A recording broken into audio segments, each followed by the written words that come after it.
যেহেতু মানে ছেড়ে দিয়েছি, আপনারা অনেকেই ভিডিওটা দেখতে চেয়েছেন এই বাসার। আজকে হয়তো বা লাস্ট ভিডিও, মানে ফার্নিচার সহ, কারণ ফার্নিচারগুলো সব সেল করে দেওয়া হয়েছে। এটা হচ্ছে আমাদের ড্রয়িং রুম। এই যে ফারিস্তার অনেক স্মৃতি ছিল এখানে। এখানে টিভি ছিল, খুলে নেওয়া হয়েছে। এখানে হচ্ছে বেড সেট ছিল, ওইটাও খুলে নেওয়া হয়েছে। বারান্দাটা আমাদের মোটামুটি সুন্দর ছিল অনেক, সত্যি কথা যেটা, মানে অনেক আলো বাতাস আসতো। ওইখানে ছিল নদী, বাতাস আসতো প্রচুর। সো এই তো, এটা ছিল আমাদের ড্রয়িং রুম।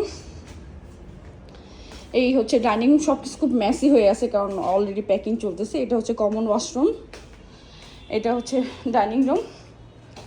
এই তো, আর এই রুমটা হচ্ছে একটা বেডরুম ছিল, এটা খালি করে দেওয়া হয়েছে, মানে সব কিছু এটা নিয়ে গিয়েছে। এখানে হচ্ছে মালামাল সব প্যাকিং করে রাখা হচ্ছে। আমি একটু তাড়াতাড়ি করতেছি কারণ ফার্নিচার নিতে চলে আসবে এখনই। আর এটা হচ্ছে আমার রান্নাঘর, ছোটোখাটো একটা রান্নাঘর ছিল। ইনশাল্লাহ আমার মানে এখন যে রান্নাঘরটা হবে এটা অনেক বড় হবে, আর আমি আমার মনের মতো করে করতেছি। আর এই যে এটা হচ্ছে আমাদের বেডরুম। এখানে আরেকটা বারান্দা। আর এখানে হচ্ছে আমি মোটামুটি ভিডিওগুলো করতাম, ছবি টবি তুলতাম আর কি। এই তো, ওটা হচ্ছে আমাদের ওয়াশরুম। আর এখানে হচ্ছে পুরাই বাইরের, মানে রাস্তার সাথে ছিল বাসাটা।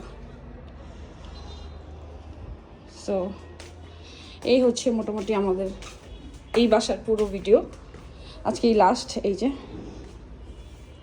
আর ফার্নিচার মোটামুটি সবই সেল করা হয়েছে, ফ্রিজ আর ওভেন ছাড়া। আর খুবই রিজনেবল প্রাইসে, যেহেতু একটা আপু নতুন সংসার করতেছে, ওনার কাছে সব কিছু আমরা 20,000 টাকায় দিয়ে দিচ্ছি। অনেকেই সেল পোস্টার দেখে নক দিয়েছিলেন, সো এটা হচ্ছে সেল হয়ে গিয়েছে। আপু নিয়ে যাবে আজকে বা কালকের মধ্যে।